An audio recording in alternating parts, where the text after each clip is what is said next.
Oh yes, I'm going to have you do this little practice. So for this, it works best if you close your eyes. You don't have to look at me while you're doing it. It's probably best not to. And I'm going to just lead you through this. So this is called a mental subtraction visualization. I hope that doesn't trigger thoughts of math or anything, because it's not too mathematical.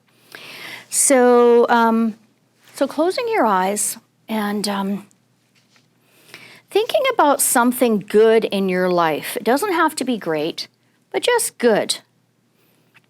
So you could pick from something like education, health, something to do with your safety or your security, your possession, something you have or own or bought recently, a weekend, or even just having weekends or holidays, something positive or supportive that you receive from others, or a personal achievement, anything you like. Select something good. And I really envision that thing, what it looks like, how it makes you feel when you're around this or you're thinking about this positive thing. And now I want you to imagine your life without that one good thing. So it's gone. It's no longer available to you. Now picture that impact clearly. How do you feel now?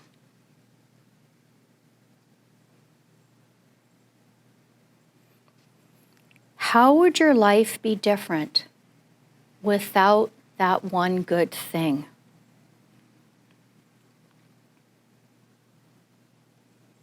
And consider your emotions and your thoughts as that one good thing is gone.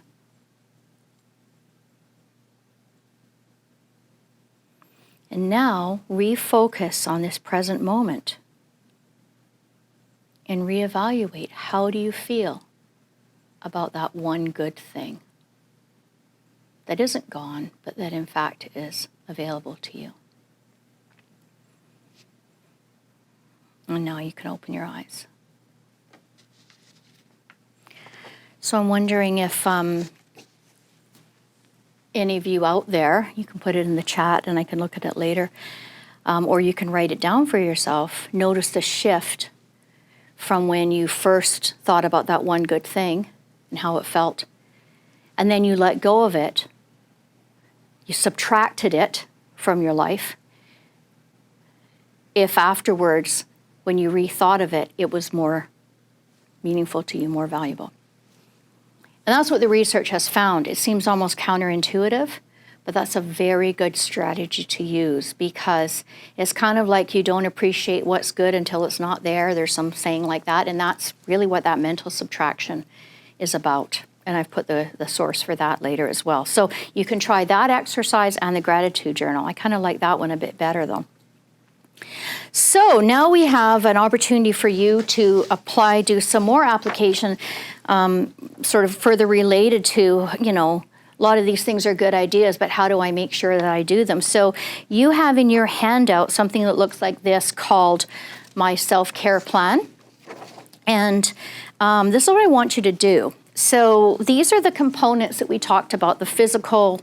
If you have it, if you can pull that out. If not, you can just, you know, write on something else if you want to write about it. So look at these components: the physical, the psychological, the emotional, the personal, and the professional. And rate each of those from 1 to 10 regarding how much time you spend with positive, protective, self-care related activities within each of those domains. So 1 being hardly any time, and 10 being a lot of the time, maybe even most of your time. So physical, psychological, emotional, personal, and professional. How much time do you spend in self-care related activities? So if in your professional time you have a lot of access to supportive colleagues and supportive activities, etc., then that may be a lot of time. But if all you're doing is working, that's not, having good self-care. Okay. So now that you've looked at those, you may recognize that you are doing well, hopefully, in some of those domains and could do better in other domains. And now fill in each piece of the pie with activities you're currently doing or things you plan to do to enhance self-care in each domain. So you can just write down a couple of things that you're doing, and later you could spend more time with this and write down everything that comes to mind. So what are some things that you're doing, or even as we've talked today, because we've gone through all these, what are some things that you think, I could do that? And jot those down within each of the domains. And you can also draw, if you prefer. I hope you're writing down all kinds of things that you're already doing or that you plan to do. Even thinking about doing those things can be nourishing. Okay, so if you haven't finished with that, you can come back to it later. And what I want you to do now is put a star on 2 priority domains of self-care. So domains that you want to focus more time on. So not that you should. Not to be like, I really want to exercise more, but, so I'm going to do that. If that's what you want to do, put a star on it. But if what you really want to do is spend more time with friends and have social connections with them, then put a star on that, okay? So put a star on 2 domains that you want to, that you're motivated to, that it's important to you to spend more time with.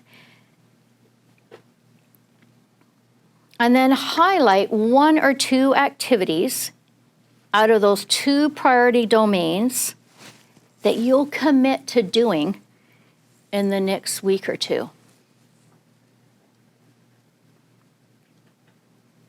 So it can be something small.